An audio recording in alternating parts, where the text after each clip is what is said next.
नदी किनारे एक गांव में मधुकर नाम का एक मछुआरा अपनी पत्नी किरण के साथ रहता था। मधुकर रोज नदी से मछली पकड़ता, उसे बेचता था। मधुकर की आर्थिक स्थिति बहुत ही खराब थी, जिससे उसकी पत्नी भी उसे रोज चार बातें सुनाया करती थी। आज भी मधुकर खाली हाथ ही लौटा, क्योंकि उसके जाल में कुछ दिनों से एक भी मछलियां नहीं फंस रही थी। उसे खाली हाथ देखकर किरण उस पर बरस पड़ी। हाय रे मेरी फूटी किस्मत, कैसे आदमी से ब्याह कर लिया मैंने, जो घर में एक पैसा तक नहीं लेके आता। देखो जी, मैं कह देती हूँ, या तो कोई दूसरा काम शुरू करो, वरना मैं चली जाऊंगी अपनी मायके। मधुकर बोला, भाग्यवान, मैं कल समुद्र के दूसरे किनारे पर मछलियां पकड़ूंगा। मुझे पूरा विश्वास है वहां ढेर सारी मछलियां होंगी। किरण बोली, हमारी शादी को 6 महीने हो गए हैं, तब से यही सुनती आ रही हूँ, लेकिन तुम हर रोज खाली हाथ घर आते हो। सुनो जी, बहुत हो गया मछुआरे का काम। कल कोई और काम ढूंढो, वरना घर पर पैसे लेकर आओ। अगर कल भी खाली हाथ वापस आए तो मैं कह देती हूँ, मैं अपने मायके चली जाऊंगी और फिर वापस कभी नहीं आऊंगी तुम्हारे पास। इतना कहकर किरण वहां से चली जाती है। अपनी पत्नी के मुंह से ऐसी बातें सुनकर मधुकर भी घर से निकल जाता है और जंगल में एक वृक्ष के नीचे बैठकर भगवान से बोलता है, हे भगवान, यह मेरी कैसी परीक्षा ले रहे हो। अगर कल पैसे नहीं लाया तो किरण घर छोड़कर चली जाएगी, लेकिन कुछ काम करने के लिए मेरे पास पैसे भी तो नहीं हैं। हे भगवान, कुछ तो रास्ता दिखाओ। मधुकर दुखी मन से भगवान को याद कर ही रहा था कि तभी उसकी नज़र एक वृक्ष पर पड़ी, जिसके एक डाली पर एक आदमी लेटा हुआ ऊपर की ओर देखकर कुछ बड़बड़ा रहा था। मधुकर उसके पास जाकर पूछा, अरे भाई, कौन हो तुम और इस वृक्ष के नीचे क्यों आराम कर रहे हो? उस आदमी ने कहा, भाई मेरा नाम अजीत है और मैं यहाँ बैठकर भगवान से कुछ मांग रहा हूँ। मधुकर ने कहा, मुझे भी तो बताओ, तुम भगवान से क्या मांग रहे हो, शायद मैं तुम्हारी कुछ मदद कर पाऊं। उसने कहा, भाई मैं भगवान से बुद्धि मांग रहा हूँ। अजीत की बात सुनकर मधुकर चौंक गया और बोला, भाई बुद्धि क्यों मांग रहे हो? अजीत ने कहा, भाई मेरी पत्नी मुझसे कह रही थी तुम्हारे पास बुद्धि ही नहीं है, तो मैंने उससे पूछा यह बुद्धि कहाँ से मिलेगी। तब उसने कहा, मुझसे क्या पूछते हो, भगवान से जाकर मांगो। मैंने उनसे पूछा भगवान कहाँ रहते हैं, तब उसने मुझे बताया भगवान ऊपर रहते हैं, इसलिए मैं भगवान से बुद्धि मांग रहा हूँ। अजीत की बात सुनकर मधुकर समझ गया कि यह एक मूर्ख आदमी है। मधुकर ने कहा, ठीक है भाई, मांगो। जब बुद्धि मिल जाए तब भगवान का धन्यवाद जरूर कर देना। इतना बोलकर मधुकर वहां से चला जाता है। उसके बाद मधुकर भी ऊपर देख के बोलने लगा, हे भगवान, अगर आप सुन रहे हो तो मुझे भी बता दो, मैं ऐसा कौन सा काम शुरू करूं जिसमें मेरा एक पैसा भी ना लगे। मधुकर मन ही मन सोच ही रहा था कि तभी एकदम से उसके मन में अजीब सी तरकीब सूझी। वह तुरंत गांव के बाजार में गया और लकड़ी के एक टुकड़े पर बड़े बड़े अक्षरों में लिखवा दिया, बुद्धि की दुकान। तभी मधुकर के पास से एक आदमी गुजर रहा था। जब उसने बुद्धि की दुकान लिखा देखा तो वह पूछने लगा, अरे भाई, ये क्या बेच रहे हो? मधुकर बोला, भाई बुद्धि बेच रहा हूँ। वो आदमी बोला, अरे भाई, बुद्धि भी कोई बेचने की चीज़ है, आखिर तुमसे बुद्धि कौन खरीदेगा? मधुकर बोला, क्यों भाई, बुद्धि की ज़रूरत तो सबको पड़ती है, बच्चे बूढ़े सबको। वो आदमी हंसते हुए बोला, सबसे पहले तो तुम्हें ही बुद्धि की ज़रूरत है, भला बुद्धि भी कोई बेचने की चीज़ है? उस आदमी के इस मजाक से मधुकर पर बिल्कुल भी असर नहीं हुआ और वह जोर जोर से आवाज़ें लगाता रहा, बुद्धि ले लो बुद्धि, यहाँ बहुत ही सस्ते दाम में बुद्धि मिलती है। लेकिन उस दिन मधुकर की बिल्कुल भी कमाई नहीं हुई। वह घर चला गया, लेकिन आज वह उदास नहीं था, क्योंकि उसे विश्वास था कि एक ना एक दिन उसकी कमाई जरूर होगी। घर जाकर उसने किरण को बताया, भाग्यवान, मैंने काम शुरू किया है, तुम देखना जल्दी ही हमारे अच्छे दिन आएंगे। किरण बोली, काम? कैसा काम? और उस काम के लिए पैसे कहाँ से आए? फिर मधुकर सारी बात अपनी पत्नी को बताता है, जिसे सुनकर उसकी पत्नी चौंक जाती है। वाह, काम तो ऐसे बोल रहे थे जैसे पता नहीं क्या शुरू किया। क्यों सारे गांव वालों के सामने अपना मजाक बना रहे हो? भाग्यवान, कुछ दिन और इंतजार करो, देखना, मुझे पूरा विश्वास है इस धंधे में खूब पैसा आएगा। अगर ऐसा नहीं हुआ तो उसके बाद जो तुम कहोगी वही होगा। किरण मधुकर की बात मान जाती है। दूसरी तरफ उसी गांव में बहादुर लाल नाम का एक सेठ रहता था। उसके पास बहुत सा धन था, लेकिन वह बहुत ही कंजूस भी था। उसके लड़के का नाम रमन था। रमन 15 साल का एक लड़का था, जो दिमाग से बहुत ही सीधा था। एक दिन वह खेल कूद कर शाम को घर आता है तो बहादुर लाल उसे डांटते हुए बोला, अरे मूर्ख, दिन भर खेलने कूदने से कभी ज्ञान नहीं आएगा। यह बस मूर्ख का मूर्ख रहेगा, जाने इसको बुद्धि कब आएगी। रमन दुखी हो जाता है और सोचता है, पिताजी हर समय मुझे मूर्ख ही कहते हैं। मैं भी एक दिन पिताजी को दिखा दूंगा कि मैं मूर्ख नहीं हूँ। अगले दिन फिर सुबह रमन घूमने निकल पड़ा। रमन बाजार गया, मधुकर की दुकान के सामने से निकला। उस जगह पर जो लिखा हुआ था उसे देखकर वह सोचने लगा, क्यों ना मैं भी भाव पूछ लूं। अगर कुछ सस्ती मिलेगी तो मैं अपने लिए ढेर सारी बुद्धि खरीद लूंगा। इतना कहकर रमन मधुकर के पास गया और पूछने लगा, चाचा, यह बुद्धि कितने का दिया? मधुकर बोला, मैं बुद्धि तौल कर नहीं देता, एक आने की एक पर्ची मिलेगी बुद्धि की। रमन ने एक आना निकालकर तुरंत मधुकर को दे दिया और बोला, लो चाचा, फिलहाल तो मुझे एक आने की बुद्धि दे दो, अगर आवश्यकता पड़ी तो मैं फिर से ले जाऊंगा। मधुकर बोला, ठीक है, जैसा तुम ठीक समझो। मधुकर ने एक आना अपनी जेब में रखा और फिर रमन की तरफ एक कागज बढ़ा दिया और बोला, ये लो, तुम्हारे एक आने की बुद्धि।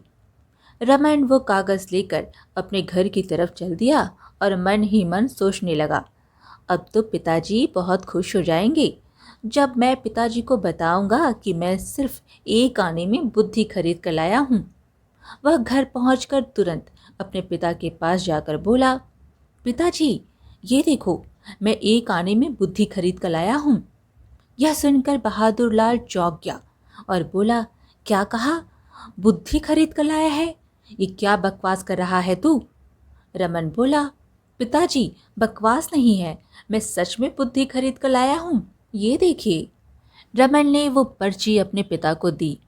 बहादुर लाल ने वह पर्ची देखा तो उस पर कुछ शब्द लिखे हुए थे जो कुछ इस तरह से थी, जब दो व्यक्ति कहीं पर लड़ाई कर रहे हो तो उन्हें खड़ा होकर देखना बुद्धिमानी नहीं है। यह पढ़कर बहादुर लाल गुस्से से बोला, अरे मूर्ख निकम्मे, तूने एक आना कुएं में डाल दिया। भला यह कौन नहीं जानता कि दो व्यक्तियों की लड़ाई को खड़े होकर देखना ठीक बात नहीं है। अपने मूर्ख बेटे को डांटने के बाद बहादुर लाल दौड़ता हुआ मधुकर की दुकान पर आ गया और कहने लगा, लोगों को ठगते हुए तुम्हें शर्म नहीं आती? मेरा एक पैसा वापस करो। मधुकर बोला, पैसा क्यों वापस करूं? माल दिया है, पैसा लिया है। बहादुर लाल ने कहा, ठीक है, ये लो अपना कागज का फटा हुआ टुकड़ा जिसे माल कह रहे हो, नहीं चाहिए हमें तुम्हारा माल, यह लो। कहते हुए सेठ उसकी पर्ची वापस करने लगा। मधुकर बोला, पर्ची नहीं, मेरी सीख वापस करो। अगर पैसा वापस चाहिए तो आपको एक कागज पर लिख कर देना होगा कि आपका बेटा कभी भी मेरी सीख का प्रयोग नहीं करेगा। बात बन गई, दोनों पक्ष मान गए। बहादुर लाल ने कागज पर हस्ताक्षर कर दिए और अपना पैसा वापस लेकर प्रसन्न हो गया। उसी राज्य के एक राजा थे जिसका नाम राजा अमर प्रताप था। उस राजा की दो रानियां थीं। एक दिन दोनों रानियों की दासियां फल और सब्जी खरीदने के लिए बाजार में आई हुई थीं। उनमें से एक दासी दुकान पर जाकर कहने लगी, अरे भैया, यह तरबूज कितने का दिया? सिर्फ 2 आने का बहन जी। अच्छा अच्छा, ठीक है, लाओ इसे मुझे दे दो। पर इससे पहले कि दुकानदार पैसे लेकर तरबूज उसे देता, इतने में दूसरी दासी की नज़र उस तरबूज पर पड़ी और वह तुरंत बोली, ठहरो भाई, ये तरबूज तुम मुझे दे दो। इससे पहले कि दुकानदार कुछ बोल पाता, उस दूसरी दासी ने 3 आने दुकानदार के हाथ पर रख दिए। तो पहली दासी कहने लगी, नहीं भाई, मैं पहले आई हूँ, हमारी बात पहले ही हो चुकी थी, इसलिए तुम यह तरबूज मुझे दे दो। दूसरी दासी बोली, नहीं नहीं, यह नहीं हो सकता, मैंने इससे पहले ही तरबूज के पैसे दे दिए थे। अब दोनों दासियों में तरबूज को लेकर वहीं झगड़ा हो गया। बात हाथापाई तक पहुंच गई। लोग चुपचाप खड़े देख रहे थे। उन्हीं में बहादुर लाल का बेटा रमन भी था। झगड़ा बढ़ता देखकर सारे लोग एक एक कर वहां से चले गए, मगर रमन करारनामे के अनुसार वहां से जा नहीं सकता था। वह अकेला ही खड़ा रह गया। बस फिर क्या था, दोनों दासियों ने उसे अपना गवाह बना लिया। झगड़े की बात राजा रानियों तक पहुंची। बहादुर लाल और रमन राज दरबार में लाए गए। दोनों रानियों ने लड़के से कहा कि वह उनके पक्ष में गवाही दे, नहीं तो वो सूली पर लटका देंगी। अब बहादुर लाल और रमन दोनों के तो होश उड़ गए थे। बहादुर लाल को भी समझ में नहीं आया कि वो क्या करे। वे सहायता के लिए बुद्धि की दुकान यानी कि मधुकर के पास पहुंचे। बहादुर लाल ने कहा, देख भाई, हमें किसी तरह बचा लीजिए।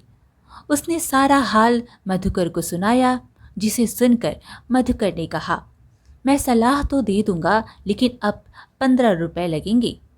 15 रुपए सुनकर एक बार तो बहादुर लाल चौंक गया, लेकिन फिर बेटे की तरफ से देखते हुए कहा, मुझे मंजूर है, यह लो 15 रुपए। मधुकर ने पैसे लिए और कहा, तुम राजा के सामने पागल जैसे बन जाना, और जब वो तुमसे कुछ पूछे तो उल्टा सीधा बोलते हुए उटपटांग बातें करते रहना। रमन ने उसकी बात मान ली और उसके पिता भी इसी बात से सहमत हो गए। उसके बाद दोनों खुशी खुशी अपने घर वापस आ गए। दूसरे दिन रमन को दरबार में बुलाया गया। राजा ने रमन की तरफ देखते हुए कहा, हाँ तो लड़के, क्या तुम बता सकते हो कि उन दोनों दासियों के बीच में किस बात को लेकर झगड़ा हुआ था? उनमें से कौन दोषी था? तभी रमन मधुकर के कहे अनुसार नाटक करते हुए कहने लगा, राजा साहब, आप ऐसा कीजिए कि उन दोनों दासियों को अभी के अभी यहाँ पर बुला लीजिए, फिर आपको पता चल जाएगा कि दोषी कौन था। इतना कहकर रमन जोर जोर से हंसने लगा। यह बेतुकी सी बात सुनकर राजा सोचने लगे, यह तो मुझे कोई पागल लगता है, भला यह क्या गवाही देगा? तभी राजा ने सैनिकों से कहा, यह तो मुझे कोई पागल लगता है, भला यह क्या गवाही देगा? इसे दरबार से बाहर निकाल दिया जाए। लगता है यह कोई पागल है। इस तरह रमन एक बार तो बच गया। अब उसके पिता बहादुर लाल को एक और चिंता सता रही थी। अगर किसी दिन राजा को सच्चाई का पता लग गया कि उसका बेटा असल में पागल नहीं है, बल्कि जानबूझकर पागल बनने का ढोंग कर रहा था, तो इसका अंजाम बहुत बुरा होगा। क्यों ना इस बारे में भी बुद्धि के व्यापारी से ही सलाह ले ली जाए। वह दोनों फिर से मधुकर के पास आए और अपने मन की शंका उसे बताई। मधुकर बोला, ठीक है, मैं इसी मुसीबत से भी तुम दोनों को छुटकारा दिलवा सकता हूँ, लेकिन पूरे 200 रुपये लगेंगे।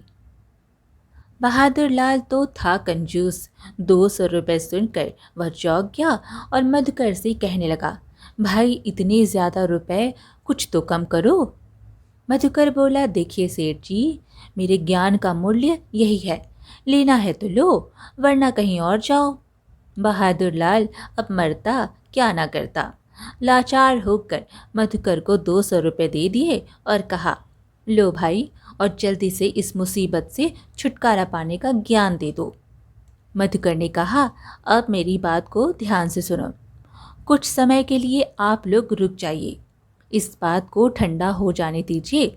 फिर किसी दिन राजा के पास जाकर सब कुछ सच सच बता देना। इस तरह से तुम इस मुसीबत से छुटकारा पालोगे। ठीक है, हम ऐसा ही करेंगे। इतना कहकर दोनों वहां से चले जाते हैं। अब धीरे धीरे मधुकर का बुद्धि का व्यापार अच्छा चलने लगा था। अब मधुकर की दुकान पर काफ़ी लोग आने लगे थे और उसकी बुद्धि की दुकान काफ़ी मशहूर हो चुकी थी। दूर दूर से लोग आकर उसकी सलाह लेते थे। फिर 1 महीने के बाद एक दिन मौका देखकर बहादुर लाल और रमन राजा के पास गए और डरते डरते उन्हें सारी बात राजा को सच सच बता दी। राजा खुश होकर कहने लगे, बेटा, मैं तुम्हारी अक्लमंदी से बेहद ही खुश हूँ। सचमुच अगर तुमने उस दिन पागलपन का ढोंग नहीं किया होता तो तुम एक ना एक रानी के गुस्से का शिकार बन जाती। जाओ, मैंने तुम्हें माफ़ किया। बहादुर लाल बोला, महाराज, यह सब बुद्धि के व्यापारी का कमाल है। राजा हैरान हो गए, बुद्धि का व्यापारी? हम कुछ समझे नहीं। बहादुर लाल ने मधुकर के बारे में भी राजा को सब कुछ बता दिया। राजा उसकी बातें सुनकर बोले, अच्छा, अगर तुम्हारी कही गई बात सच है तो सचमुच वो आदमी बहुत ही बुद्धिमान है। मैं भी उससे कुछ ज्ञान खरीदूंगा। अब तुम जा सकते हो। अगले दिन राजा ने मधुकर को अपने दरबार में बुलाया और कहा, मैंने तुम्हारी बहुत ही चर्चा सुनी है। क्या तुम मुझे भी कुछ बुद्धि बेच सकते हो? मधुकर बिना किसी झिझक के बोला, ज़रूर महाराज, लेकिन मैं उसकी कीमत 500 स्वर्ण मुद्राएं लूँगा। राजा बोले, हाँ हाँ, हम 500 मुद्राएं देने के लिए तैयार हैं। राजा ने तुरंत मंत्री को बुलाकर मधुकर को 500 स्वर्ण मुद्राएं दे दी। स्वर्ण मुद्राओं की थैली लेने के बाद मधुकर ने एक कागज़ पर कुछ लिखा और वह कागज़ राजा की तरफ बढ़ा दिया। उस पर लिखा था कि बिना सोचे समझे और बिना अच्छी तरह विचार किए कोई भी काम नहीं करना चाहिए, किसी की भी बात नहीं माननी चाहिए।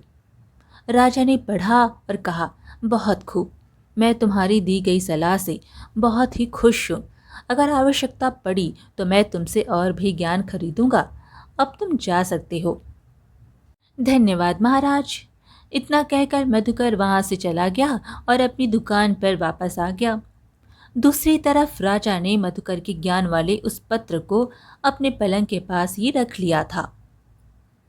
फिर कुछ दिन बाद राजा अचानक बीमार पड़ गए और इधर राजा का मंत्री, जो कि काफ़ी समय से राजा को मारने की ताक में था, उसे यह मौका बिल्कुल ठीक लगा। यही समय है, अगर वैद्य को अपने पक्ष में लेकर राजा की दवा में जहर मिला दिया जाए तो राजा मेरे रास्ते का कांटा आसानी से हट जाएगा और किसी को राजा की मौत पर शक भी नहीं होगा। फिर मंत्री ने लालच देकर वैद्य को अपने पक्ष में कर लिया।